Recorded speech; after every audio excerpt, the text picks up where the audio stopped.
On doit traiter aujourd'hui la DE2, d'accord? Donc elle porte sur le chapitre 2, et donc on va la traiter à la fois cette semaine et non pas la semaine prochaine, mais la première semaine après la rentrée. Donc on y va. Alors, suivant. Okay.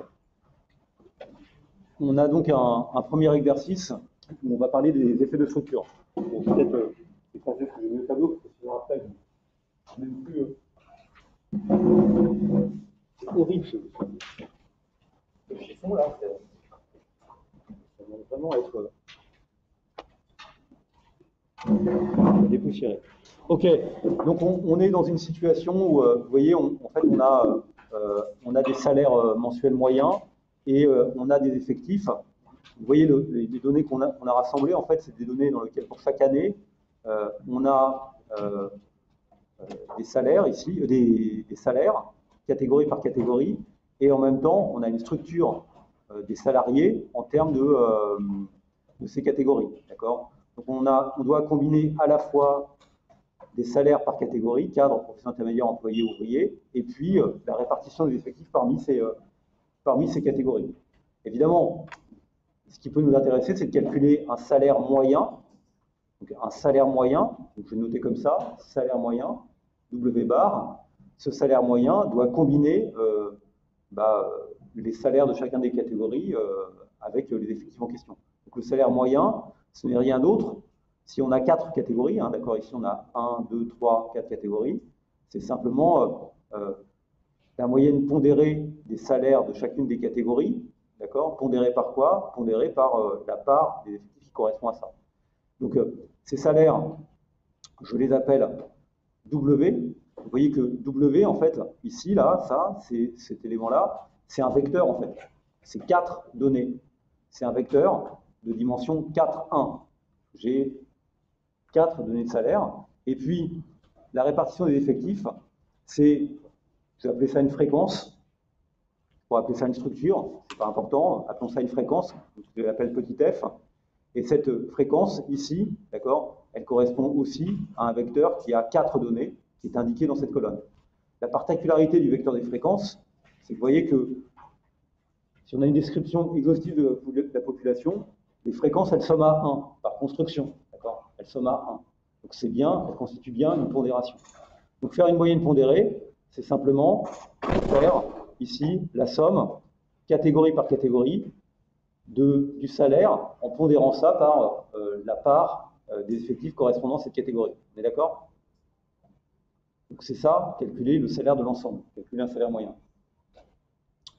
Je vais aussi le noter, c'est avec une notation peut-être un peu lourde, on pourrait le noter comme étant la somme, comme la lettre grecque sigma majuscule, de I égale 1 à 4, des FI multiplié par WI. D'accord?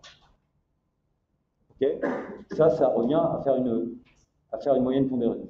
Moi, j'aime bien, c'est comme ça que je le présente en cours, introduire une notion, en Excel, faire ça, c'est Excel, il le fait en ayant une fonction qui s'appelle SUMPROD. On l'a déjà rencontré, je crois, SUMPROD. On l'a déjà rencontré ou pas? D'accord, donc SUMPROD, on va le voir après sur Excel, vous allez prendre le vecteur des fréquences, F, c'est celui-là, c'est un vecteur colonne, là, et vous allez indiquer ce vecteur, après on va voir comment on l'écrit précisément, mais vous allez combiner de cette manière-là. Ça, c'est faire une somme prod. F, W. Moi, j'aime bien, en mathématiques, on a une notion pour ça, une notation, qui est la notation scalaire, produit scalaire. Faire une somme prod, en mathématiques, ça s'appelle faire un produit scalaire. Quand on fait un produit scalaire de deux vecteurs, f.w, c'est ce que je viens d'écrire, f.w, le point c'est un point, d'accord, c'est pas un multiplié, c'est un point. Ça veut dire que vous allez prendre deux vecteurs de même taille, f et w, ils sont tous les deux de taille 4, vous allez combiner élément par élément, vous allez faire un produit, d'accord, élément par élément, et vous allez faire la somme ensuite. C'est donc faire le somme prod d'Excel. Donc, en fait, la moyenne, c'est la combinaison d'un f et d'un w. On est d'accord? Et donc, moi, j'appelle ça un produit scalaire. Et vous voyez que l'avantage de la notation produit scalaire, c'est que par rapport à la notation qui consiste à dire F1W1 plus 3W4W4 ou somme de I égale 1 à 4 des FI fois WI, d'accord, ça nous permet d'avoir une notation qui est compacte, dans laquelle on peut facilement écrire des choses. Donc voilà comment on fait pour calculer ce salaire moyen. Donc, pour calculer ce salaire moyen, il faut simplement faire un sum prod ou faire un produit scalaire. Donc on va peut-être pas le faire, je ne sais plus ce qu'on doit faire, c'est quoi si je sais, voilà. Donc si vous voulez calculer le salaire moyen qui est ici, d'accord, ensemble, bon, on l'a déjà calculé, hein, d'accord, on l'a déjà calculé, qu'est-ce qu'on va devoir faire? On va devoir combiner pour le salaire moyen 2006 ces salaires-là, c'est ce W que j'appelle W06, d'accord, avec la fréquence 0,6. D'accord? Donc, comment on écrit ça en Excel? On l'écrit comme étant somme prod, ok, c'est la fonction Excel, de quoi? Du vecteur W06. Pour repérer un vecteur dans Excel, faites en fait, on va le voir après, on fait un clic machin, mais on fait B4, 2 points, B7. B4, B7, ça veut dire on étale de B4 à B7. D'accord? Donc c'est le vecteur en fait. Et puis après, on met point virgule, c'est la notation Excel, de la même chose, de D4, D7, puisqu'on tient compte de la structure. D'accord? Somme des D4, D7. En faisant ça, on a calculé ce salaire moyen en question. C'est une moyenne pondérée en fait. C'est une moyenne pondérée. Et vous voyez que si je recopie cette cellule dans la cellule d'à côté, je n'ai pas mis de dollar dans cette cellule. D'accord? Si je la reproduis dans la cellule d'à côté, bah, ça va me combiner ça, puisque je le mets dans la cellule d'à côté, avec, ça va déplacer, et ça va, pardon, ensemble, il ne faut pas que je le mette, hein, c'est juste là, combiner ça avec ça. D'accord? Donc évidemment, cette formule, elle est recopiable à droite pour obtenir le salaire moyen. On est OK? Donc, ce qu'il faut retenir, c'est qu'un salaire moyen, c'est tout simplement un produit scalaire d'une fréquence avec un salaire. Vous voyez que, évidemment, c'est commutatif. On pourrait l'écrire dans les deux sens. Exactement comme là, j'ai mis somme B4, B7. Évidemment, j'aurais pu mettre somme prod D4, D7, B4, B7, ça m'aurait donné la même chose. D'accord? Donc l'ordre dans lequel on écrit le somme prod n'a pas d'importance. OK? On peut le faire sur Excel. Alors, cacher open board, je le fais sur Excel. Sur Excel, ok, il était là, c'est l'exercice 1, c'est celui-là. Alors, évidemment, comme je l'ai déjà fait avec vos camarades, c'est ça, c'est ces deux cases-là. Non, c'est ces deux cases-là. D'accord? Donc, hop, on est d'accord, ça c'est les données. Donc, ensemble, on l'a déjà, hein, mais je vérifie que c'est juste, que c'est cohérent. Donc, ce que je fais, c'est que je fais sum prod, donc il faut que je le tape quand même, sum prod, ok, matrice 1, la première c'est celle-là, donc il faut que je clique bien, il faut bien que je parte de cadre jusqu'à ouvrier, donc j'ai bien fait B4, B7, point, virgule, et je combine avec la répartition des effectifs qui est là, d'accord? Ok? Et si je fais ça, je rentre et j'obtiens ce que je veux, j'obtiens le salaire moyen. Ce salaire moyen ici, vous voyez, là il a été reporté mais comme un chiffre, là je l'ai calculé comme une formule, bien sûr, les deux sont compatibles, ce qui montre que c'est bien ce calcul qui a été fait pour construire le tableau. D'accord? Évidemment, vous vérifiez aussi, ça c'est peut-être important, que, vous voyez, on nous a donné la structure des pondérations. Évidemment, pour que ça ait un sens, il faut que la structure des pondérations somme à 100%. Donc je vais vérifier que c'était le cas, d'accord? C'est pour ça que là j'ai mis somme D4, D7, pour bien vérifier que mes structures sommes bien à 100, parce que si vous avez des pondérations qui ne sont pas à 1 ou à 100%, bah évidemment, vous n'allez pas calculer une moyenne, d'accord? Il faut bien que ça somme, et je vais bien vérifier. Donc cette formule, on peut bien sûr la recopier, et j'obtiens ça. OK. À la question suivante, on me dit, alors je crois, je sais très bien ce que c'est la question suivante, mais question suivante, calculer les taux de variation des salaires nets ensemble et par catégorie. D'accord? Bon, donc le taux de variation des salaires, c'est bien, le taux de variation, c'est bien quelque chose qu'on va calculer entre 2006 et 2011. Donc on le note comme ça, 11 par rapport à 6, d'accord? C'est la valeur en 11 divisé par la valeur en 6 moins 1. le tout pris en pourcent. D'accord? Donc c'est ça qu'il faut qu'on fasse. Donc on doit simplement le faire dans ce tableau, on va le faire à partir de la valeur, à partir de Excel. D'accord? On ne va pas chercher on va pas le calculer nous à la main comme ça avec la calculatrice à chaque fois. On va le faire sur Excel. Vous l'avez fait? Bon.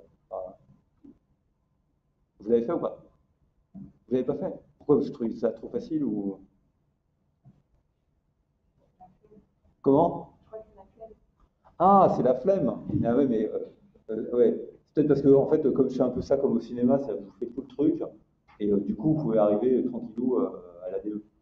Bon, c'est peut-être pas forcément gênant, mais je me dis que quelquefois, c'est quand même mieux de préparer avant, parce que du coup, on peut poser des questions, mais l'important, c'est le résultat. Il faut aussi regarder après.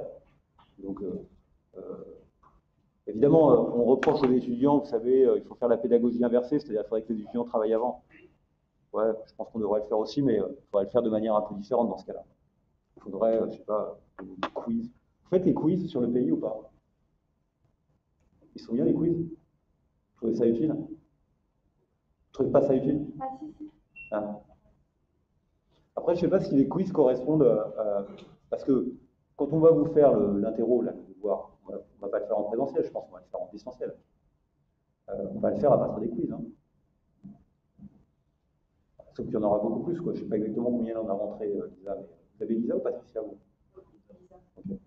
Donc, elle s'occupait de rentrer les quiz, elle a dû en rentrer plein, et après, on va faire un tirage aléatoire avec des avatars.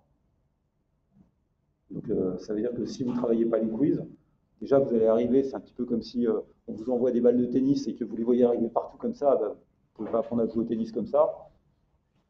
Il faut que vous commenciez à renvoyer les balles. Et en plus, comme ce qu'on cherche, c'est que les étudiants ne copient pas entre eux, ne puissent pas se concerter. Je veux dire, on a une technique radicale, hein, c'est prenez 50 questions, euh, 40 questions, ou 50 questions, vous en tirez 20 au hasard dedans. Vous créez 3 avatars pour chaque question avec des chiffres différents, et vous donnez dans un ordre qui est aléatoire pour tous les étudiants. Il n'y a aucune chance pour que vous puissiez vous concerter, hein. Et on vous interdit de revenir en arrière. Donc c'est comme les balles de tennis qui arrivent de toutes les couleurs en même temps. Il faut que vous renvoyez les balles à chaque fois. Donc je vous conseille, moi, de travailler évidemment en travaillant les DE, mais aussi en regardant la nature de l'exercice qu'on attend de vous. Sachant qu'on vous donne un temps limité, puisque l'idée c'est que précisément, plus votre temps est limité, moins vous pouvez tricher. Plus vous devez renvoyer les balles vite, moins vous devez réfléchir, donc plus vous devez le faire de manière mécanique.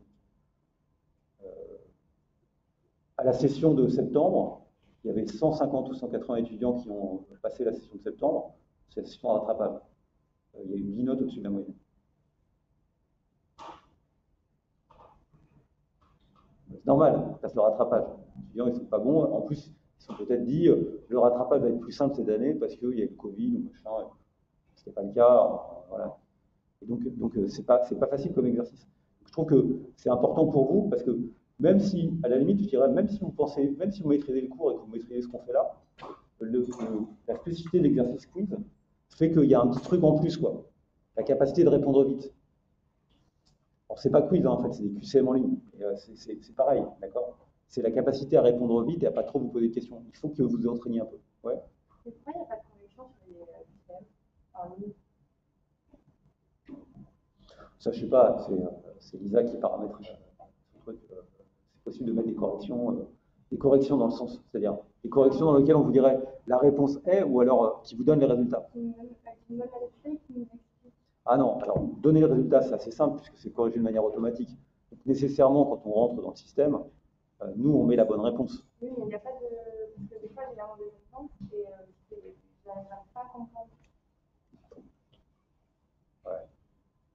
Bah, ouais. En fait, il faudrait qu'elle ajoute la bonne réponse.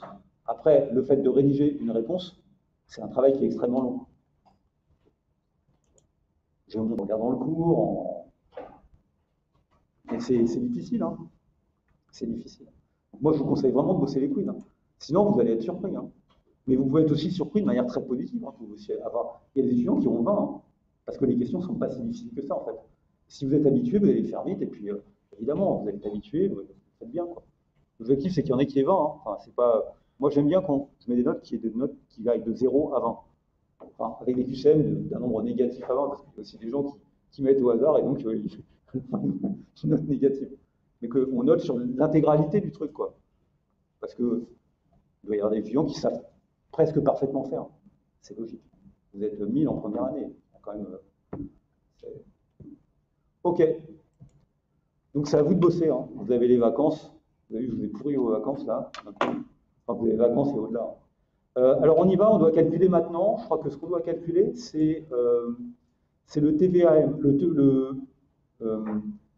calculer le taux de variation des salaires nets. D'accord. Pour faire ça, d'accord, on le fait sur Excel. Donc, pour le faire sur Excel,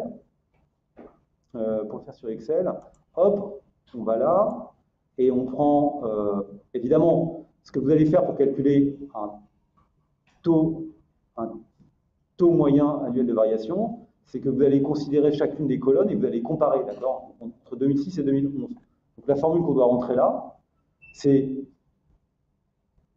ensemble. Donc on va commencer par là, peut-être, ouais c'est ça. On peut commencer par là. Donc c'est cette formule, c'est ça, d'accord, 2011 divisé par 2006 moins 1, d'accord. C'est ça la formule.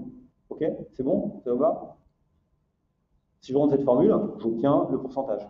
Alors méfiez-vous parce que, effectivement, là, je vous fais le travail, j'ai déjà fait la moitié du travail parce que j'ai déjà mis en format pourcentage. D'accord? N'oubliez pas que sur Excel, vous pouvez choisir le format. Si je mets un format nombre, ça va me donner 0,991. Mais comme là, j'ai que 2 chiffres après la virgule, en fait, ça va me donner ça. D'accord? Et si je le mets en pourcentage, immédiatement, il me l'inscrit en pourcentage. Donc n'oubliez pas d'ajuster pour qu'il y ait bien le nombre après la virgule qui apparaisse de manière propre. Vous allez avoir un devoir à la maison à rendre. D'accord? Donc quand vous allez avoir votre devoir à la maison qui va porter sur les importations de masques dans la zone euro ou dans l'Europe, ça vous allez bientôt l'avoir, vous allez l'avoir pendant les vacances. Après, vous allez avoir 15 jours ou 3 semaines pour le faire, pour le rendre. Ce qu'on peut regarder, c'est par exemple la propreté de vos feuilles Excel. Donc, est-ce que vos feuilles Excel sont bien présentées? Est-ce que vous mettez le bon nombre de chiffres après la virgule, par exemple? Est-ce que vous mettez toujours le même nombre de chiffres après la virgule? Il faut que ce soit propre. Si vous travaillez pour quelqu'un, il ne s'attend pas à ce que tout d'un coup, il y ait 5 chiffres après la virgule et puis après 0 ou machin. Il faut que ce soit le plus propre possible. Évidemment, vous ne serez pas évalué que sur ça, mais ça compte aussi, ce type de rigueur. Pour moi, je ne l'ai pas toujours. Hein. On n'est pas tous hyper propres tout le temps. Hein. Donc, en tout cas, ce truc-là, est-ce qu'on peut le recopier? Je l'ai calculé là pour l'ensemble. Est-ce que je peux le recopier? Je peux le recopier parce que, vous voyez, je vais le recopier, ça va simplement le recopier dans la case du dessous. Donc, hop, je peux faire CTRL-C, CTRL-V, et boum, j'ai tous les taux de croissance qui apparaissent en même temps. TVAM, c'est quoi le TVAM? TVAM, alors il y en a, avant, il y a quelqu'un qui m'a dit, mais c'est pas le TVAM, c'est le TAMV. Il a tout à fait raison. Le taux annuel moyen de variation, d'accord, entre 11 et 6. On va le noter comme ça, c'est 11 par rapport à 6. D'accord, c'est quoi la formule? Vous allez prendre le coefficient multiplicateur. Le coefficient multiplicateur, c'est 1 plus la variation. Vous allez le mettre à la puissance combien?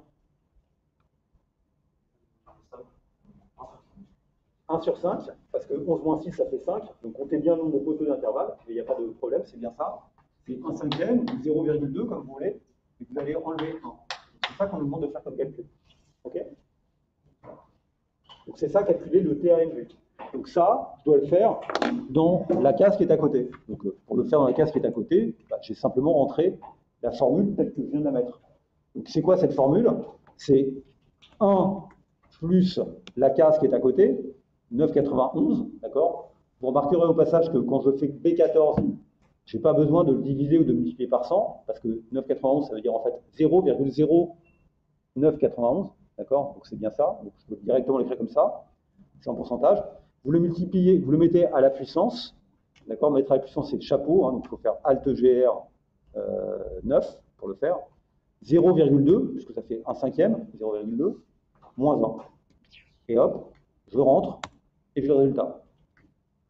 Évidemment, ce nombre-là, cette case-là, je peux exactement la copier aussi, puisque ce que j'ai fait, c'est simplement, j'ai pris la case d'à côté, je l'ai mis à la puissance, j'ai fait 1 plus, je l'ai mis à la puissance 0,2, et j'ai enlevé 1, d'accord?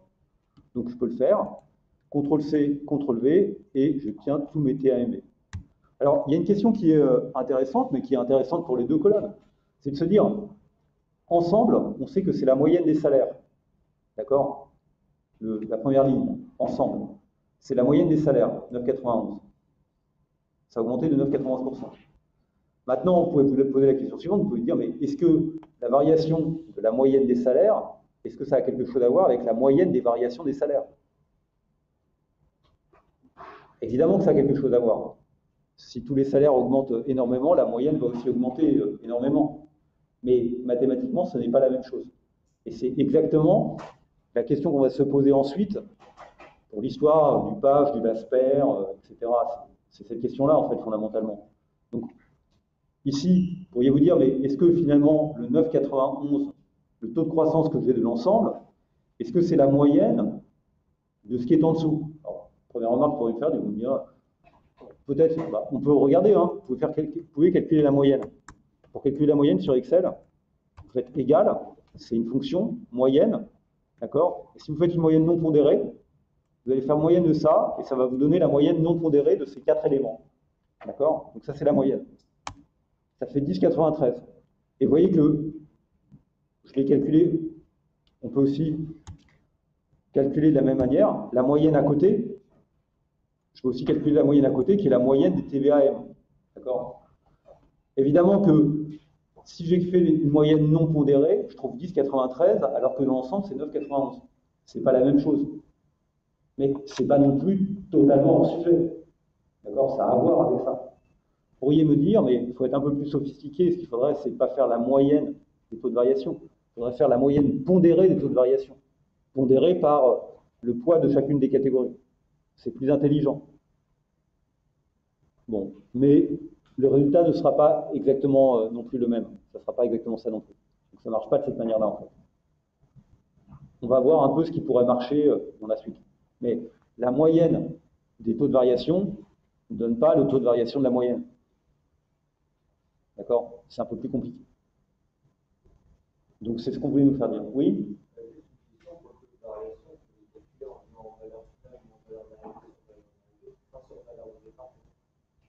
Pour le taux moyen.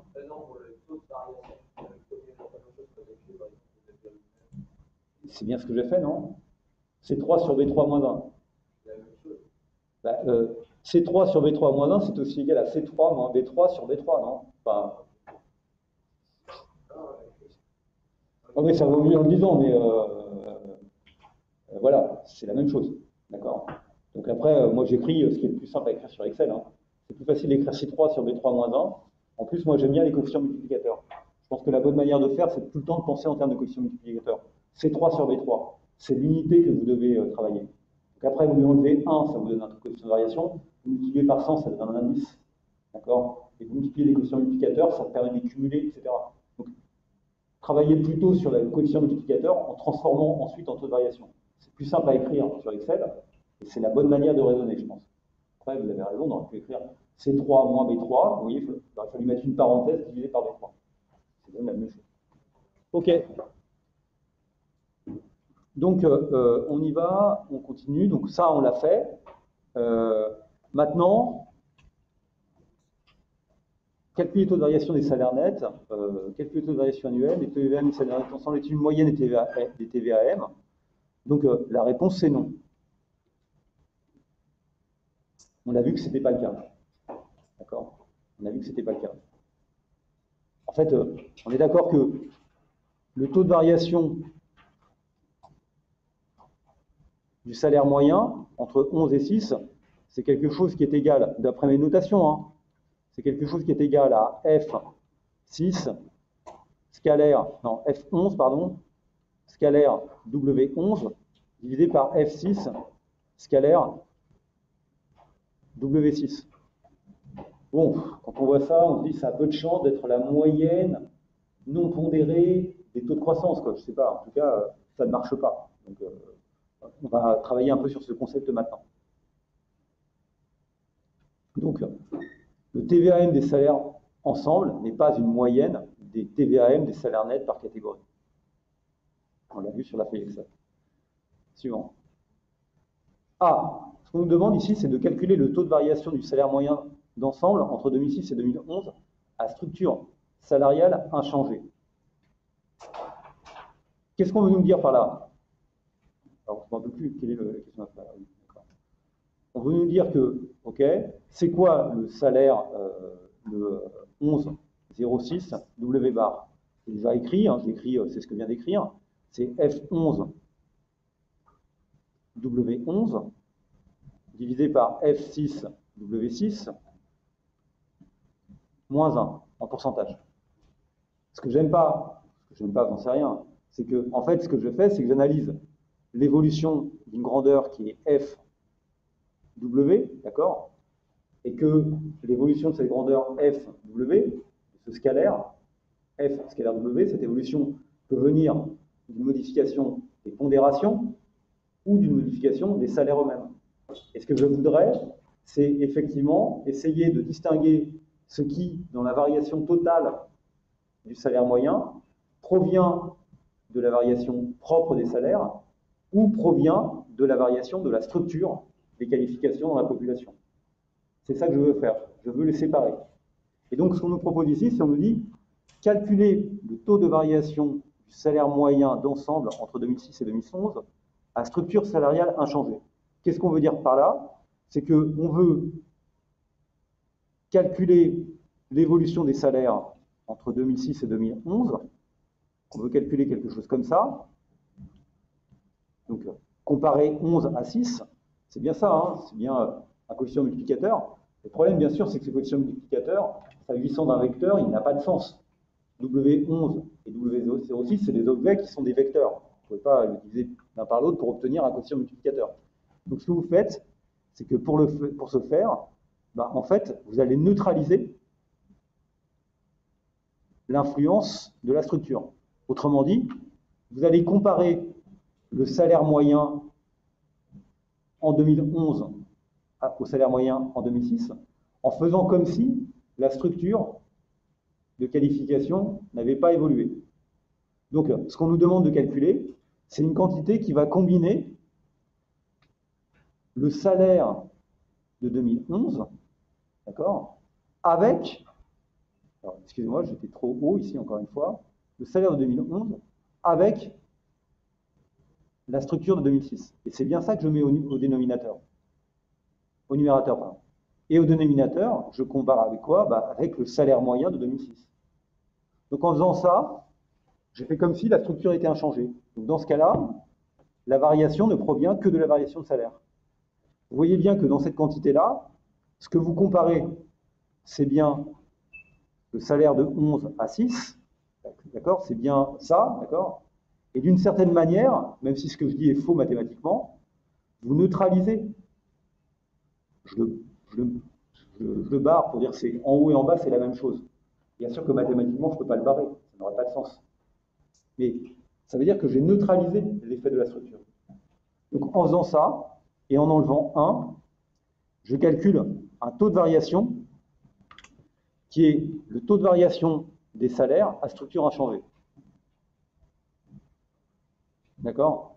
Peut-être qu'une manière de le faire, c'est que je vais le noter comme ça, parce que, en fait, ce que je viens de faire ici, c'est calculer une forme de taux de variation de l'asper. Je vous explique.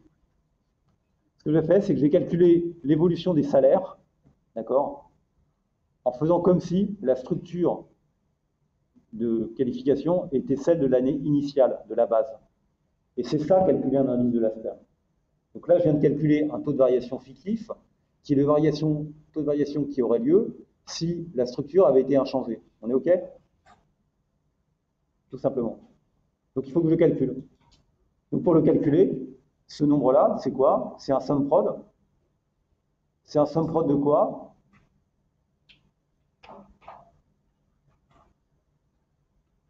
C'est un sum prod de tout simplement salaire 2011.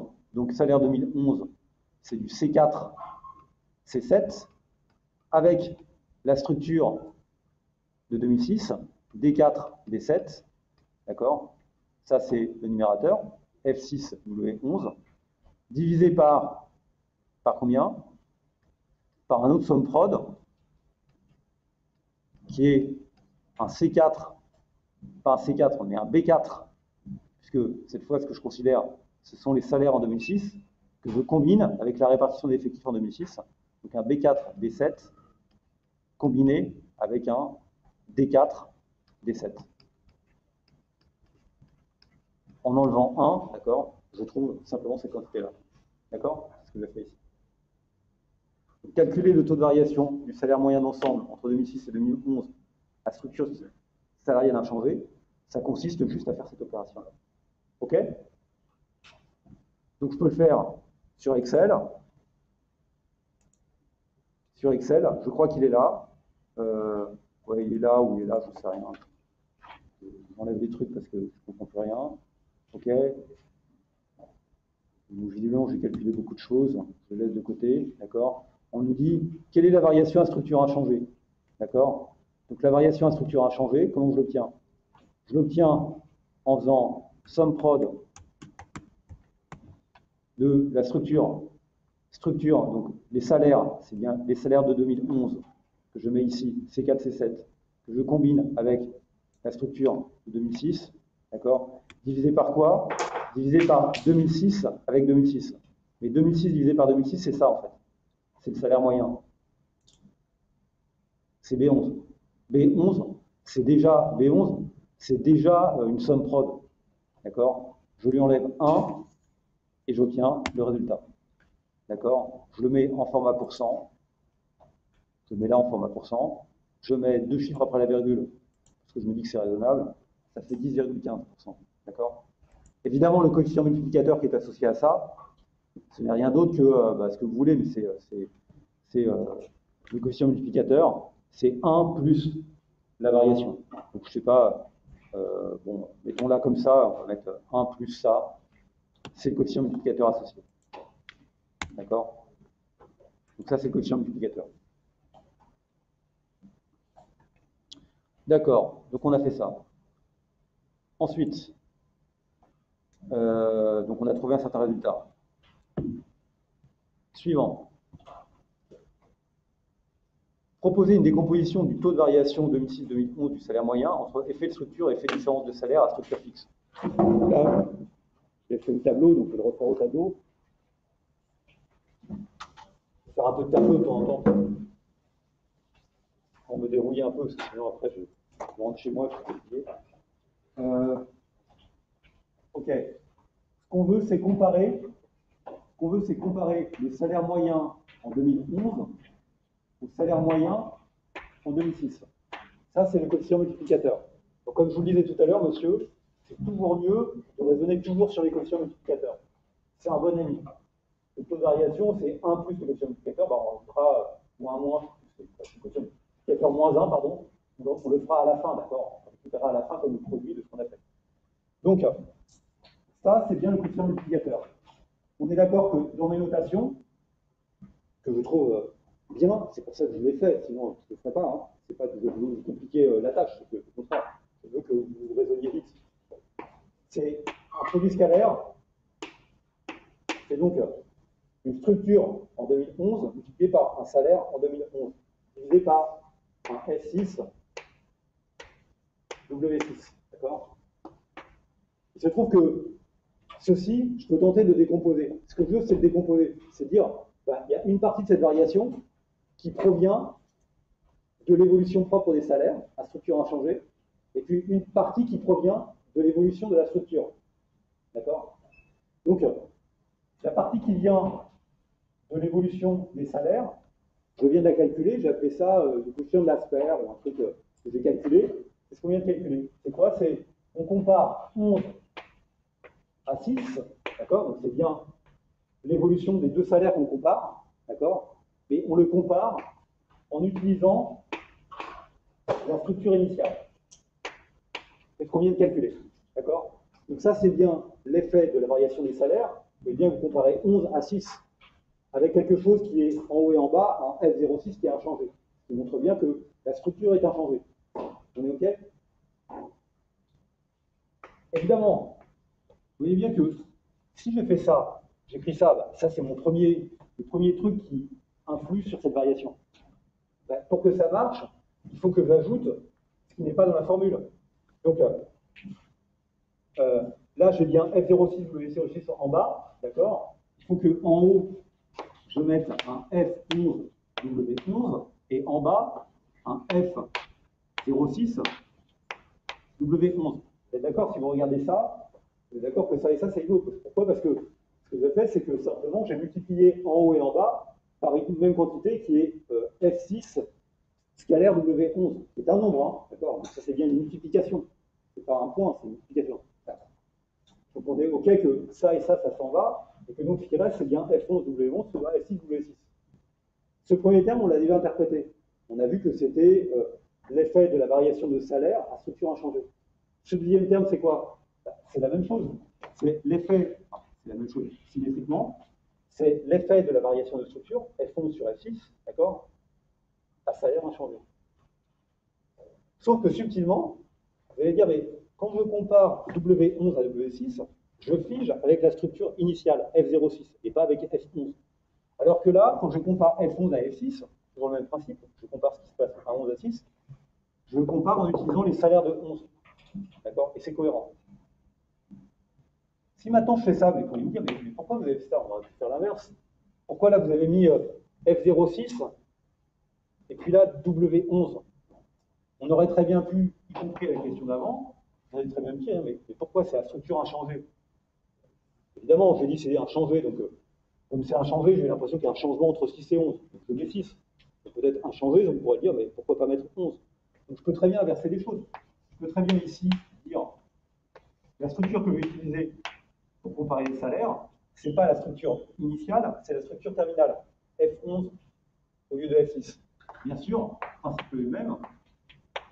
Je compare le salaire en 11 et le salaire en 6. Ce que je viens de faire ici, c'est de calculer, c'est aussi la variation du salaire, mais cette fois en utilisant non pas comme structure la structure initiale, mais la structure terminale.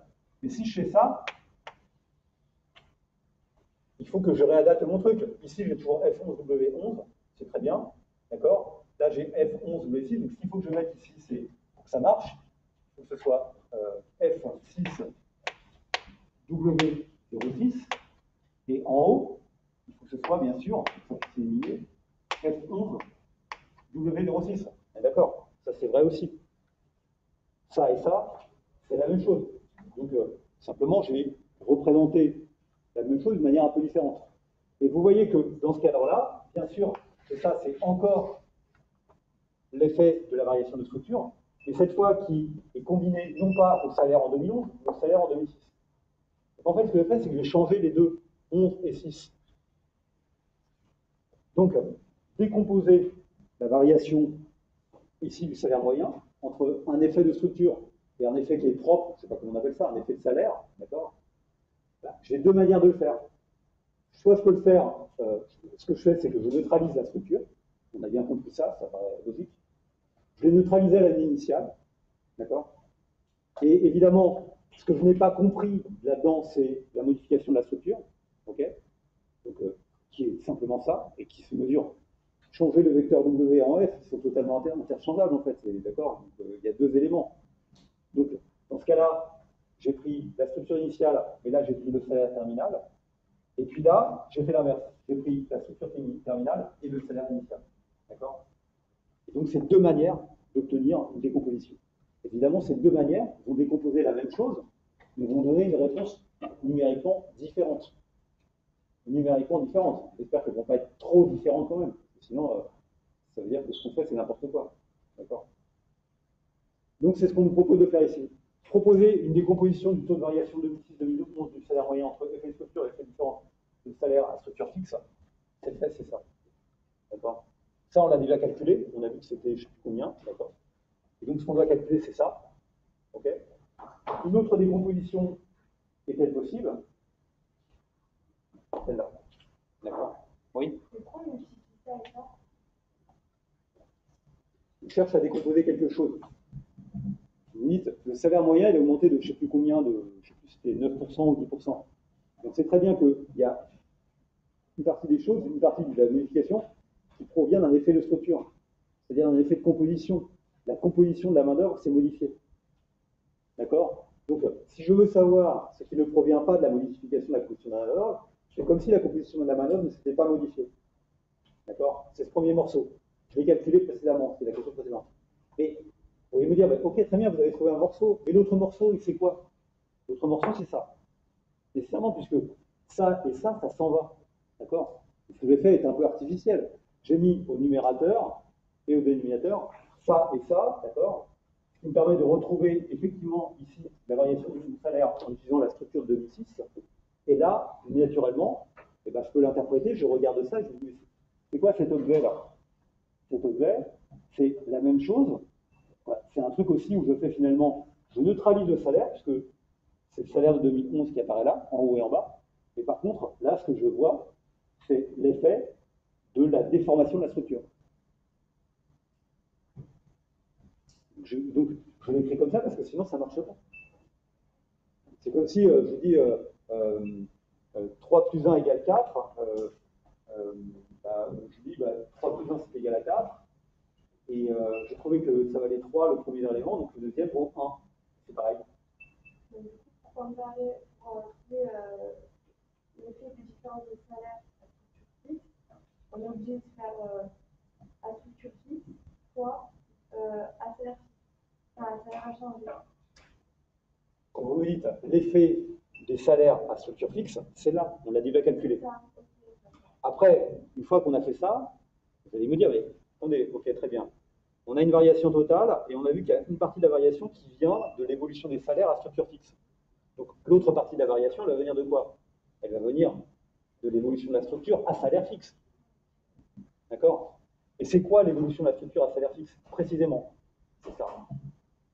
D'accord? Puisque là et là, je vois que mathématiquement, ça s'en va en haut et en bas. D'accord? Et donc c'est ça. Ensuite, une fois qu'on a compris ça, je vous dis, vous pourriez me dire, écoutez, mais pourquoi vous avez pris la structure initiale? C'est comme dans le cours, je ne sais pas moi, j'avais entreprise A et entreprise B, c'est totalement arbitraire. La structure qu'on peut considérer, c'est peut-être la structure terminale. Très bien, prenons la structure terminale. Je n'ai pas de problème par rapport à ça. Dans ce cas-là, on va calculer ça. D'accord? Évidemment, ça sera un petit peu différent de ça. Un petit peu. Peut-être pas trop. Un petit peu. Et si on fait ça, ce qui était là devient ça. Vous voyez que ce qu'on a fait, c'est simplement qu'on a changé l'initial et le terminal dans les deux termes. C'est tout ce qu'on a fait. Évidemment, si on avait pris ici W6 et W6, ça n'aurait pas eu de sens. D'accord? Parce que mathématiquement, ça n'aurait pas donné le produit. Ce qu'on veut, c'est décomposer. Décomposer, c'est décomposer une variation. Donc on l'a fait en deux morceaux, en fait. Donc regardez, maintenant qu'on a compris ça, on peut le faire sur Excel. On va essayer de le faire sur Excel, on va voir si ça marche. Donc il y a un peu de travail à faire sur Excel, mais vous avez bien vu ça. Ça, c'est sur les coefficients multiplicateurs. Donc évidemment, ce qu'on a fait sur les coefficients multiplicateurs, après, on peut l'écrire sur les coefficients de variation. C'est juste un sous-produit, puisque V, c'est M moins 1. Donc on y va. Caché open board, regardez. OK. Ce qu'on a calculé, ce qu'on a déjà calculé, c'est ça. Ça, c'est la variation totale du coefficient multiplicateur. Ah non, pardon. Non, ça c'est, excusez-moi. Non, ok. On va tout recalculer. On a calculé la variation à structure inchangée. C'était le 10,15 qu'on avait, d'accord?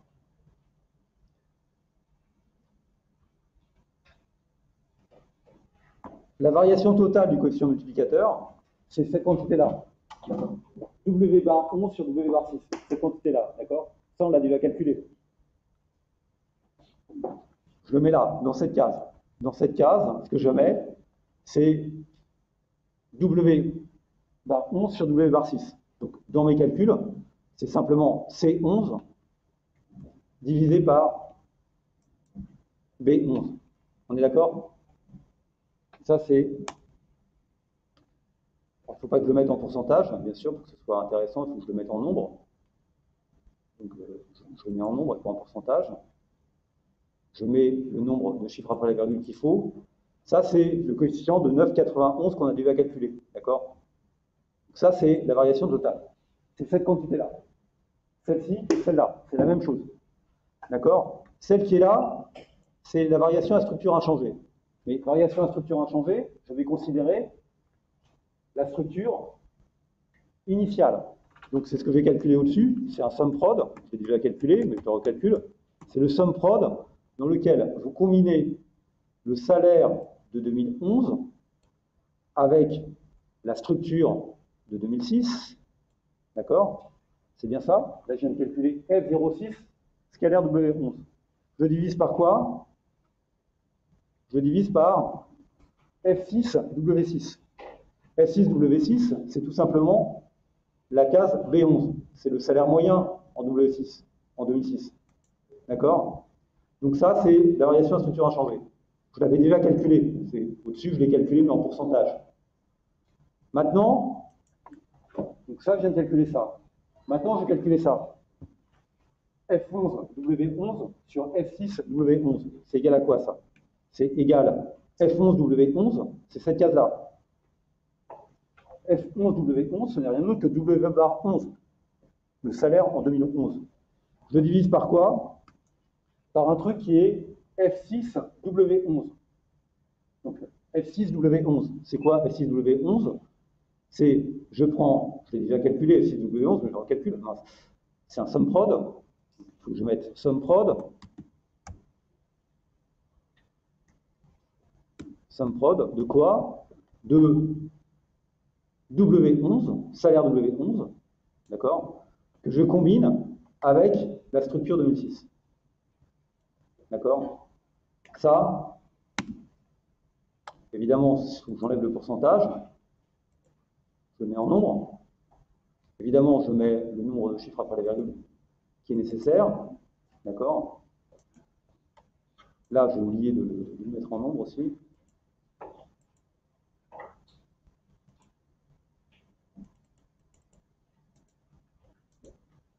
Et donc,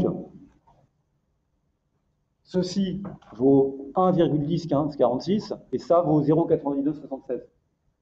Ça veut dire quoi? Ça veut dire que dans la petite augmentation, enfin la petite, dans les 9,91% d'augmentation du salaire, d'accord, il y en a une partie qui provient de l'augmentation des salaires à structure inchangée, qui est positive, et puis il y en a une partie qui provient en fait de la déformation de la structure. Et vous voyez que celle qui provient de la déformation de la structure, elle est inférieure à 1.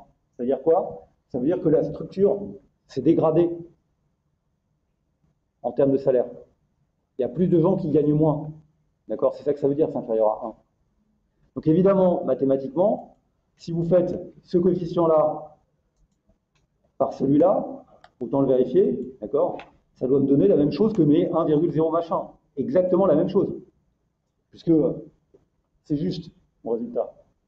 Donc évidemment, je vérifie que c'est juste. Donc si maintenant, vous raisonnez en termes de variation, je peux mettre ici des pourcentages. Donc ce que je peux faire, c'est qu'au lieu de dire c'est 1,099, je peux l'écrire en termes de taux de variation. Donc je vais mettre quoi? Je vais mettre le coefficient qui est en dessous et je lui enlève 1. Ça, c'est la variation en pourcentage. De la même manière, je peux le faire pour là. D'accord? Ça, c'est la variation en pourcentage. Pour les deux, je les mets en format pourcent.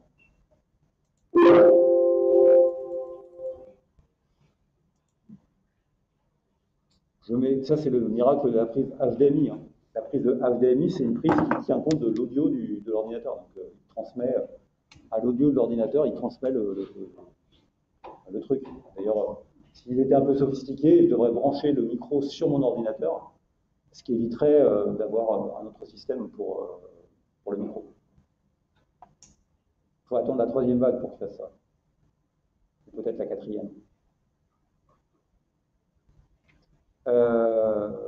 Voilà.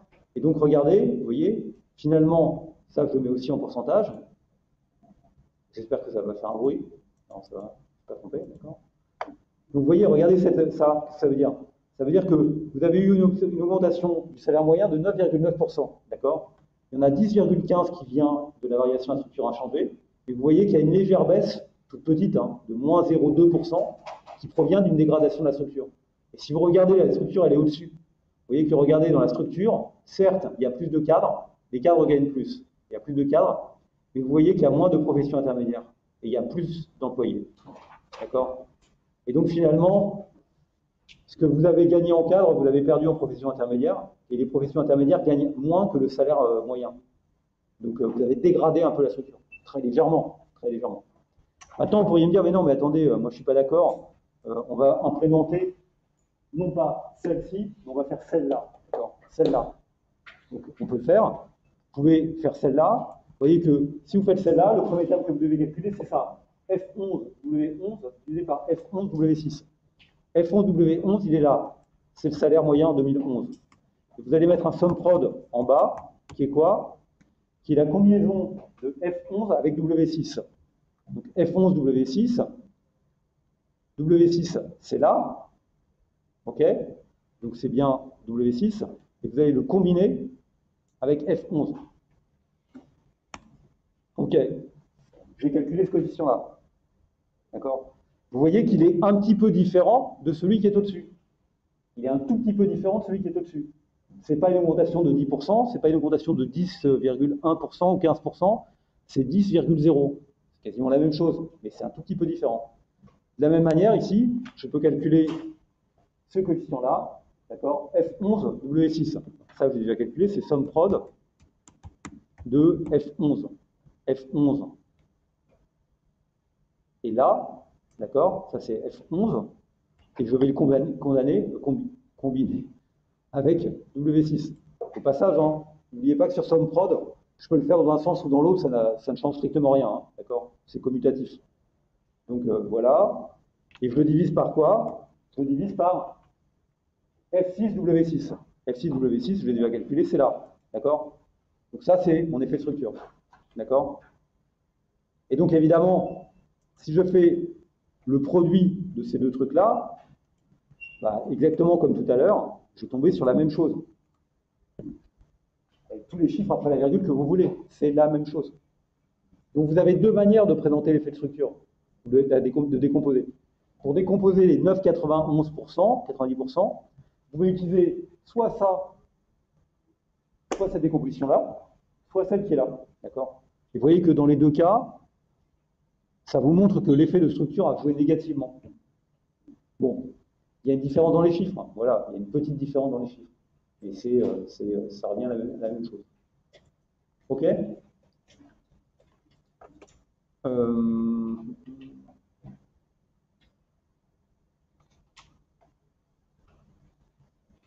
Donc, je suis parvenu à faire ça. Bon, ce qu'on vient de faire, en fait, c'est exactement ce que vous faites quand vous faites du Pache et du Lasper. C'est pareil. C'est pareil. C'est le même type de raisonnement. C'est exactement la même chose. C'est pas le même type de raisonnement, c'est la même chose. Est-ce qu'il y a une dernière question ou pas? Commenter une autre décomposition telle possible. Bon, on l'a vu, d'accord. Bon, on ne fait pas de pause. Vous voulez qu'on fasse une pause ou pas? Bon, on fait une pause alors. Oui. Non, vous voulez pas faire de pause ou vous voulez faire une pause? Ok. 4 minutes de pause.